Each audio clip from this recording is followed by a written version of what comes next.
What if the voices shaping your world were not the loudest, but the most precisely tuned? What if every headline that made your pulse race, every speech that lodged in your memory, every passing comment that seemed to crystallize what you already felt was not an accident at all, but the result of ancient principles that have been quietly steering human hearts for over 2,000 years?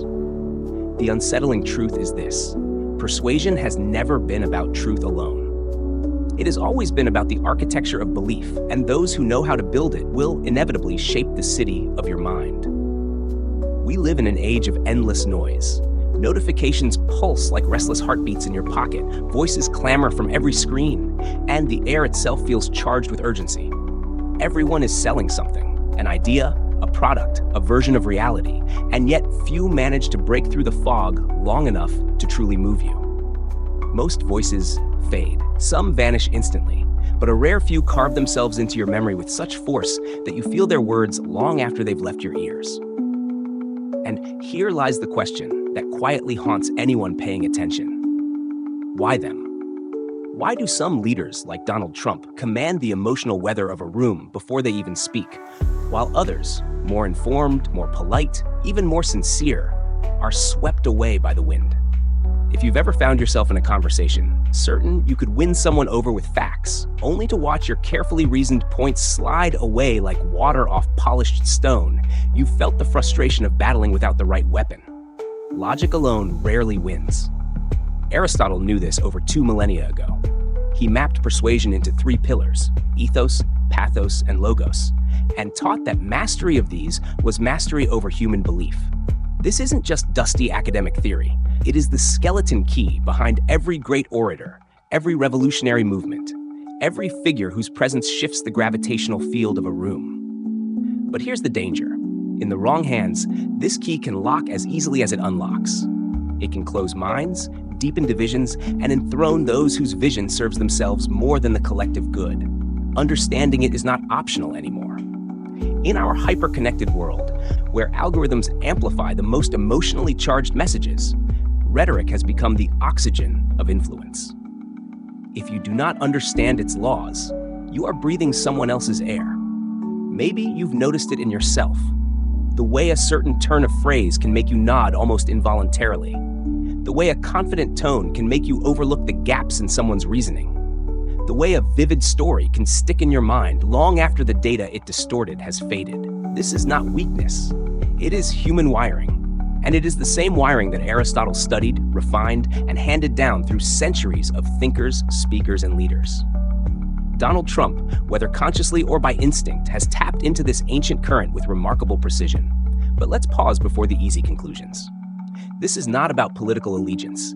This is not a defense, nor a condemnation. It is an inquiry to understand why his words resonate with millions, even in the face of relentless criticism, is to understand how rhetoric itself bypasses our rational gatekeepers and speaks directly to the ancient decision-making machinery in the human brain. It is to understand how, beneath the noise of politics, there is a timeless conversation about influence, identity, and belonging. Right now, you might feel the faint tension between curiosity and discomfort. Part of you wants to look away, to dismiss the subject as too loaded, too tangled in controversy. But another part of you, the part that suspects there is more to the story than headlines, is leaning forward. That is the part I'm speaking to. Because once you see the invisible architecture beneath the words, you cannot unsee it. You will start to hear the cadence in commercials, the careful shaping of emotion in speeches, the silent cues in interviews, and slowly the balance of power shifts. There is a moment in every journey of self-mastery where you realize that the world is not simply happening to you. It is being narrated to you. And the narrator is not always who you think. Understanding Aristotle's rhetoric is not about becoming manipulative. It is about reclaiming your emotional sovereignty. Learning to see when you are being guided and when you are truly guiding yourself. It is the discipline that equals freedom. Because until you can name the forces acting on your mind, you cannot choose your own path with clarity. If you are here, you are likely someone who values growth. Someone who wants to reconnect with purpose, to understand not just what is happening, but why it works. That is what this journey offers. Not abstract theory, but a living lens through which you can view every interaction, every broadcast, every speech with sharper eyes and a steadier mind. This is mindset mastery in its most practical form, because the battlefield of persuasion is no longer just in public squares and Senate halls. It is in the palm of your hand, every time you swipe. Before we dive into the architecture itself, I'll ask you for one thing. Join this journey fully. Subscribe not just to this channel, but to the idea that your mind is worth defending and your understanding worth deepening.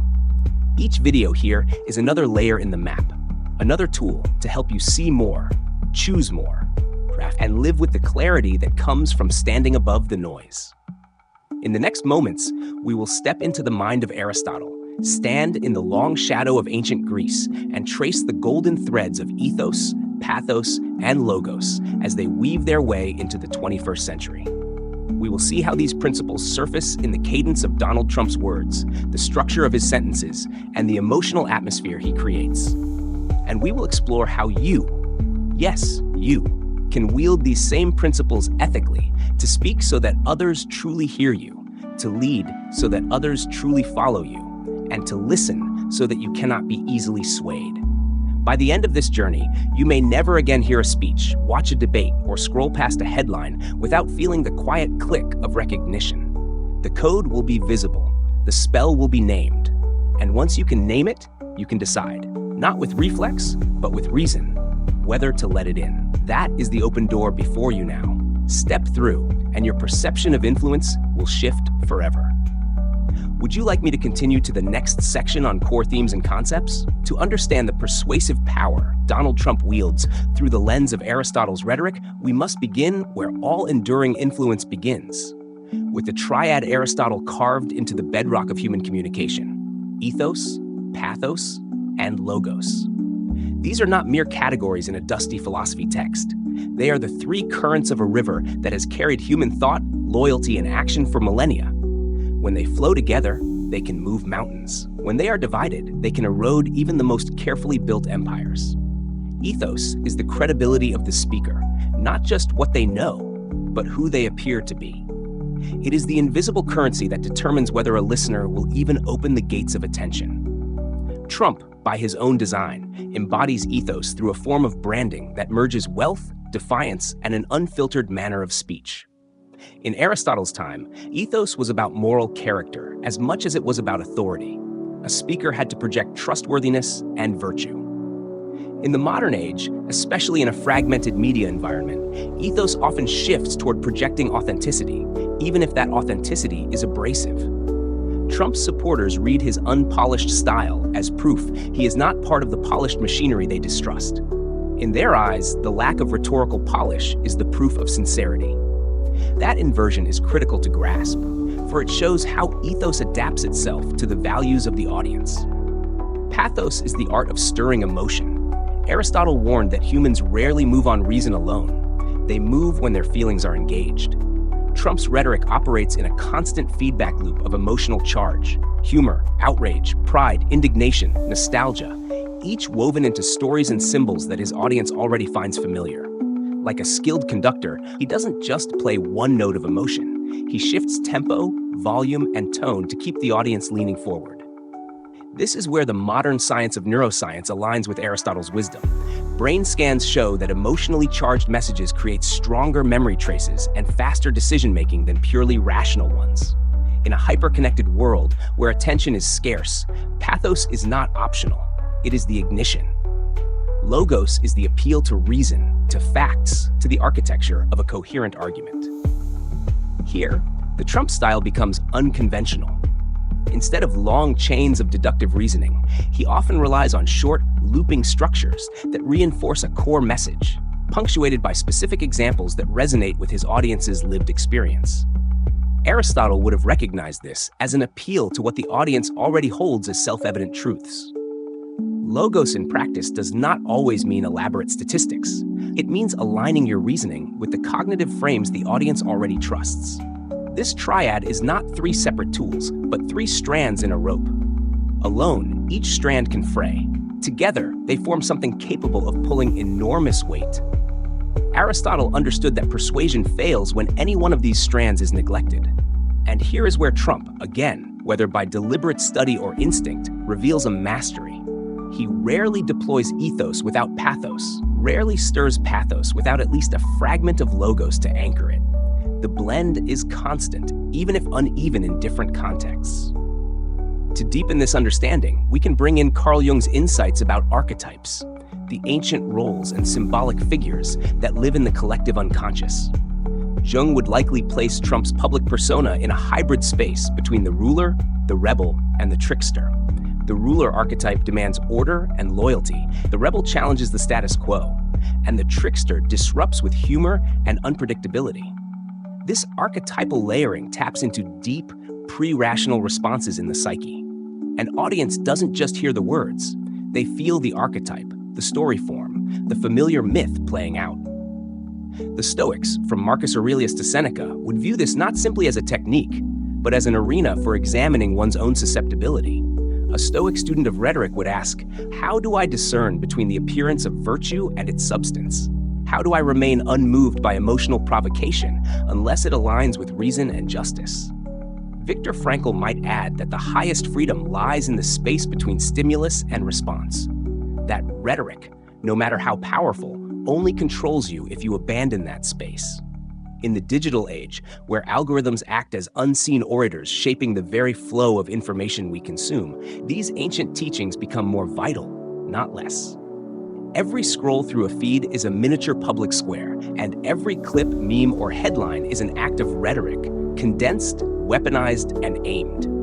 Understanding ethos, pathos, and logos in the age of TikTok and Twitter means recognizing how brevity forces these appeals to become sharper, more emotionally distilled, and therefore more potent.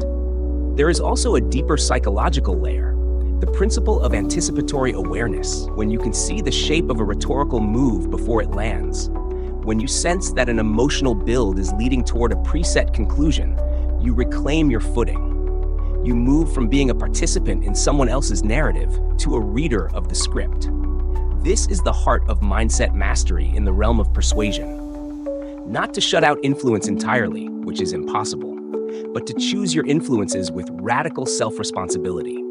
Napoleon Hill wrote about the power of definiteness of purpose, the unwavering clarity of knowing exactly what outcome you seek. In rhetoric, this is mirrored by the discipline of knowing exactly what you want your audience to feel, believe, and do before you speak a word.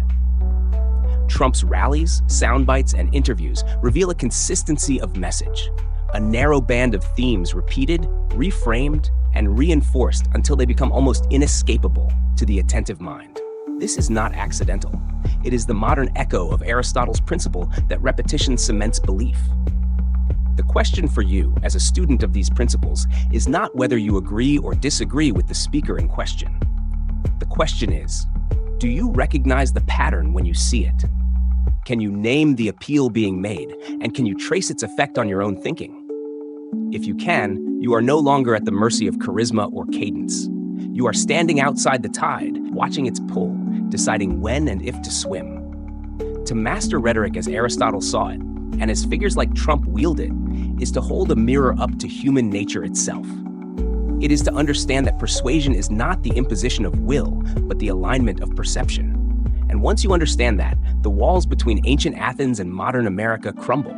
You see the same human faces, the same hungers for belonging, certainty, and meaning.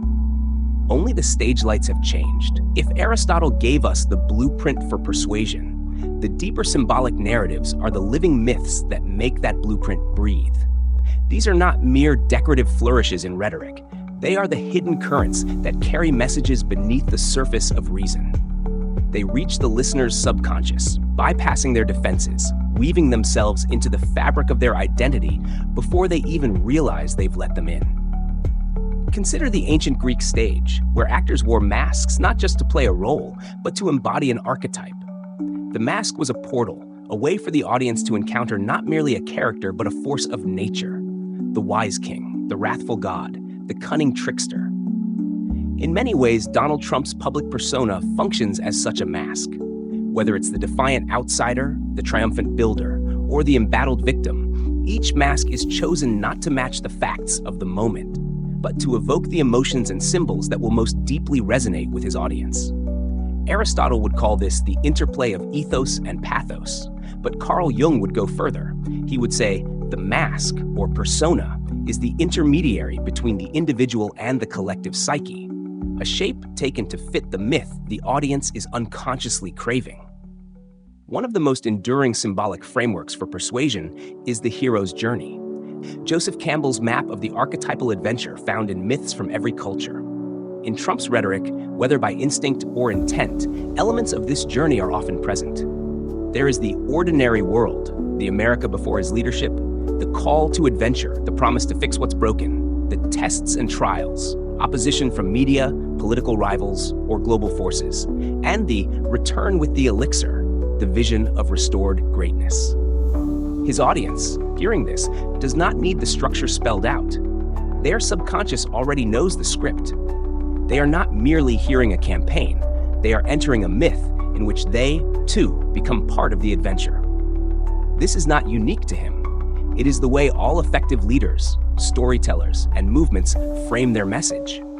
But what makes it powerful and dangerous is how easily the audience forgets they are watching a story and begins to believe they are living in one. The line between narrative and reality blurs, and when it does, the emotional stakes become far higher than any factual debate could reach. Let us step back further into an even older story. In the Iliad, Homer tells of Achilles, the warrior whose power is unmatched, yet whose fate is sealed by the vulnerability of his heel. The Greeks understood that every hero, no matter how invincible, has a point of entry for their downfall. In rhetoric, that heel is the place where the audience's defenses are weakest. The unspoken fear, the unmet need, the deep longing they cannot quite name. A skilled rhetorician finds this place and speaks directly to it, as if they have known the listener's heart for years. Trump's messaging often revolves around such pressure points: the fear of decline, the longing for respect, the resentment at being overlooked. By naming and amplifying these, he steps into the role of the one who sees what others ignore. From another angle, consider the myth of Prometheus, who stole fire from the gods and gave it to humanity. This was not just an act of generosity, it was a defiance of the established order. In the symbolic language of politics and culture, to steal fire is to take power, knowledge, or dignity from the elite and place it into the hands of the common person. Trump's brand of rhetoric taps into this myth, positioning himself as the one willing to break taboos, to speak in ways the establishment would never dare, to give the audience something they feel has been withheld from them. Whether or not the content of that fire is transformative or destructive is secondary in the symbolic frame. What matters is the gesture, the sense of transgression in service of the tribe. Even modern parables carry weight here. Imagine a crowded room where everyone is whispering politely, bound by the unspoken rules of decorum. Then one person stands and speaks loudly, without restraint. At first, it shocks. Then it fascinates. Then it liberates others to speak. This is the symbolic role of the disruptor, the one who breaks the invisible glass of conformity. It doesn't matter if what they say is universally agreed upon. What matters is that they said it when others would not. In rhetorical terms, this creates a surge of pathos through the release of pent-up social tension. Jung would call this the shadow at work, the aspects of ourselves and our culture that we deny or suppress, yet long to see expressed. The shadow is not only darkness, it is potential energy. When a public figure gives voice to the shadow, they awaken something in the audience that feels like recognition. He says what we're all thinking, the refrain goes, even if what is said is uncomfortable, divisive, or risky. In this way, it becomes a kind of sanctioned shadow work, an exploration of the parts of our collective psyche that polite society often leaves untouched. But here lies the deeper truth. Symbolic narratives are double-edged swords. The same mask that inspires can deceive. The same hero's journey that unites can blind. The same fire that warms can burn. The Greeks understood this, which is why their myths are full of warnings about hubris, the overreach that turns triumph into tragedy. Aristotle's rhetoric, wielded without the temperance of virtue, can lead not to enlightenment, but to enchantment, the kind that binds rather than frees. As you begin to see these patterns, you gain not only intellectual clarity, but emotional freedom. You start to recognize when a message is not just speaking to your mind, but to your myth, to the story you've been telling yourself about the world and your place in it. And in that recognition, you reclaim the ability to choose which stories to enter and which to let pass. If you followed this far, you are already engaging in a kind of symbolic literacy, learning to read the myths, archetypes, and parables that live beneath the surface of public discourse. This is not about rejecting them, but about meeting them with awareness. And if you want to keep strengthening that awareness, to keep training your mind to navigate both the light and shadow of rhetoric, then I invite you to remain part of this journey. Subscribe not because you agree with everything here, but because you value the skill of seeing more clearly. It is one thing to understand the theory of Aristotle's Rhetoric and the symbolic undercurrents that make it so potent.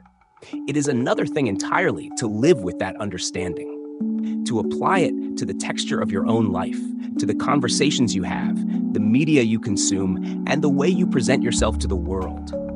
This is where knowledge must become skill, where awareness must become action. The first step in practical integration is recognizing that rhetoric is not reserved for politicians, authors, or great orators.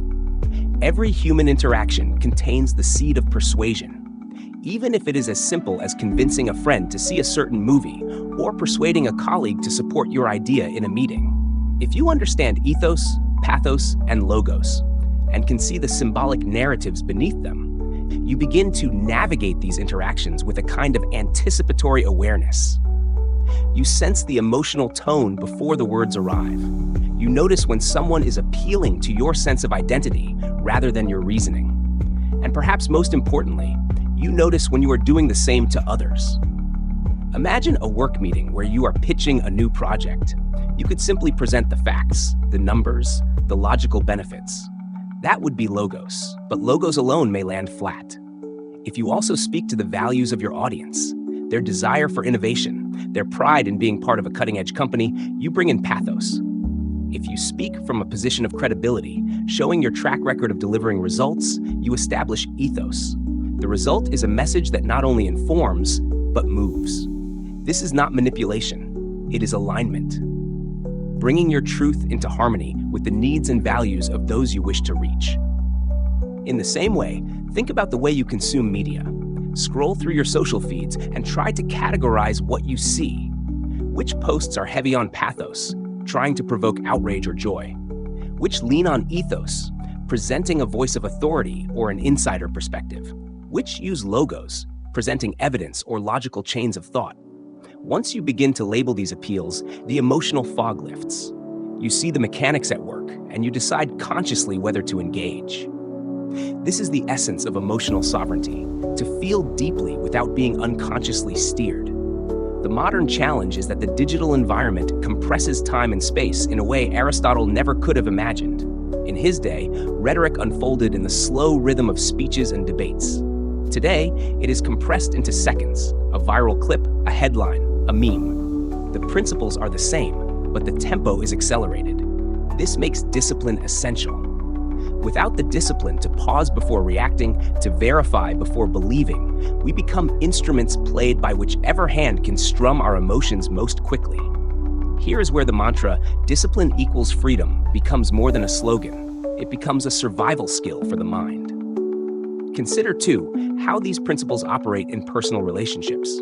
A family disagreement, for example, can easily devolve into a battle of pathos, each side escalating emotion in hopes of winning the other over. But if you can slow the exchange, bring in ethos by affirming the other person's value and integrity, and then gently introduce logos by exploring the facts together, the conversation shifts. This is not just conflict resolution.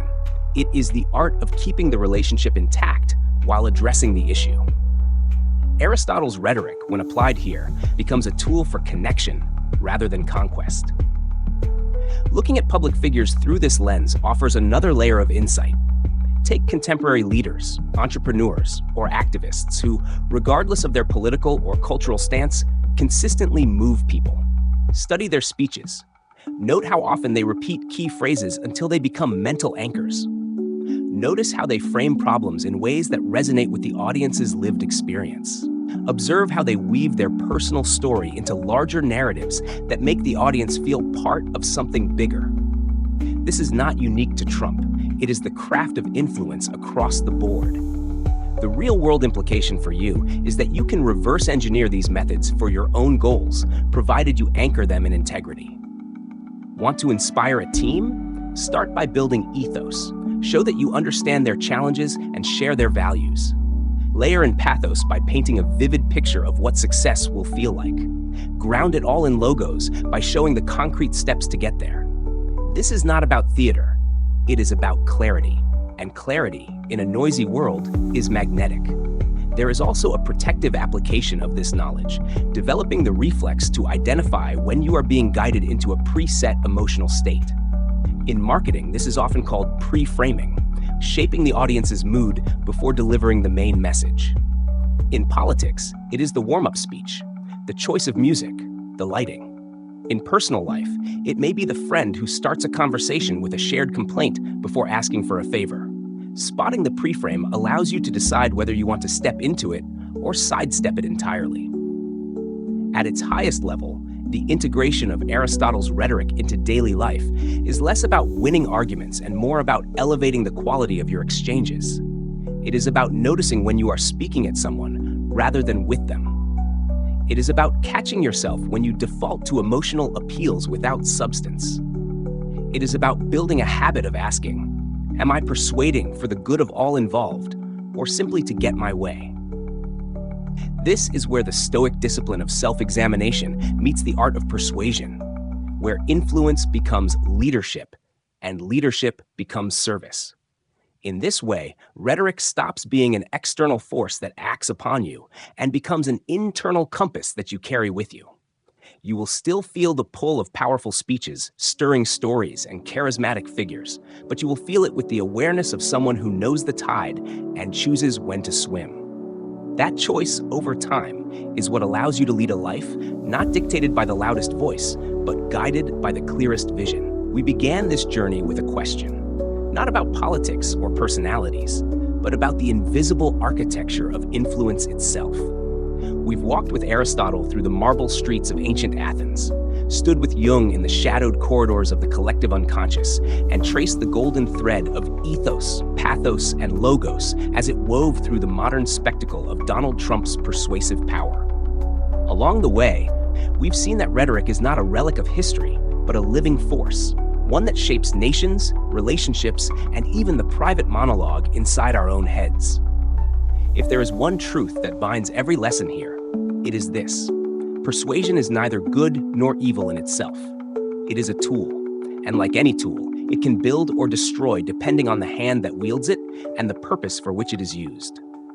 Aristotle's genius was not in creating a set of manipulative tricks, but in mapping the terrain of human response so we could navigate it consciously. The tragedy of our age is that many have learned to walk that terrain with precision, while others wander it unknowingly, swayed by every gust of emotional wind.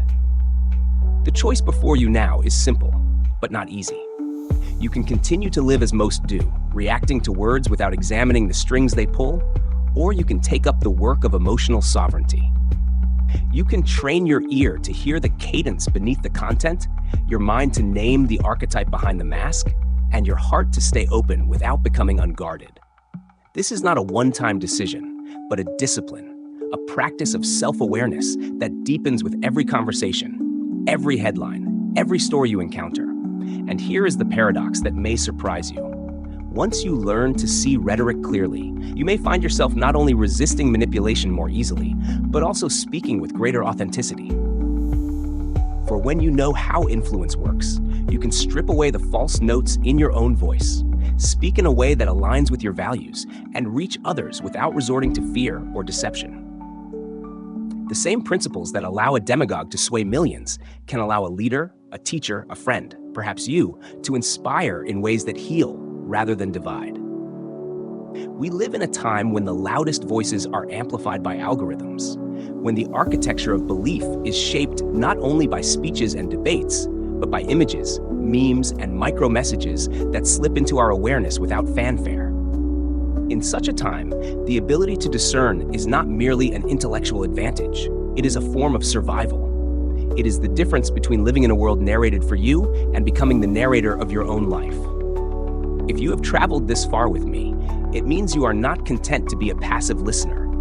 You are here because you want mastery, not over others, but over the lens through which you see them. You want to reconnect with purpose, to reclaim the space between stimulus and response, to live in such a way that your mind is a fortress and your words are bridges. That is the essence of mindset mastery in the realm of persuasion: to influence without being enslaved by influence, to lead without losing your own compass. So I will ask you now to make this a turning point. Subscribe to this channel not as a casual gesture, but as a declaration that you will keep walking this path, that you will continue to sharpen your discernment, deepen your understanding, and refine your voice. Each conversation we have here will be another step toward that mastery. Each video will be another key to the hidden architecture of human thought. And if you are ready for the next step, if you want to see how another ancient philosophy can be wielded in the modern arena, then I invite you to move directly into the next chapter of this journey. The next video is titled "The Taoist Strategy Donald Trump Could Use to Outmaneuver Opponents." In it, we will explore how the soft power of Taoist wisdom, the art of yielding, redirecting, and flowing, can become an unexpected weapon in the hands of a figure known for confrontation. You will see how water wears down stone, how stillness hides movement, and how the most flexible strategy can, paradoxically, be the most unshakable. Do not miss it. For once you understand how Taoism's ancient currents meet the river of modern politics, your view of strategy itself will change forever. Click forward and let's continue the work. The journey is only beginning.